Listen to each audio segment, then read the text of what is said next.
আমরা সেটার কড়া প্রতিবাদ দিয়েছি। সেই বিষয়ে আমাদের যা যা ব্যবস্থা আমরা নেব। পশ্চিমবঙ্গ বিধানসভা নির্বাচনে বিজেপির জয়ের পর বাংলাদেশে পুশব্যাক নিয়ে এমন শঙ্কার কথা বেজিং সফরের আগে প্রকাশ করেছিলেন পররাষ্ট্রমন্ত্রী খলিলুর রহমান। এর আগে সীমান্তের সম্ভাব্য পুশব্যাক নিয়ে উদ্বেগ প্রকাশ করে বর্ডার গার্ড বাংলাদেশকে সতর্ক থাকার নির্দেশ দেন স্বরাষ্ট্রমন্ত্রী Salauddin Ahmed.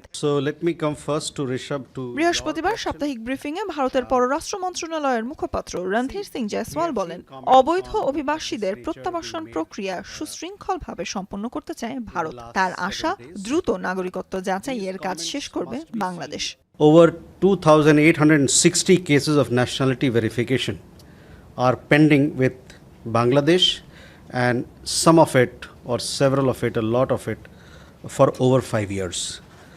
Our policy, as you very well understand, is that any foreign national who is illegal in the country, he or she must be repatriated as per our laws, procedures and established bilateral mechanisms.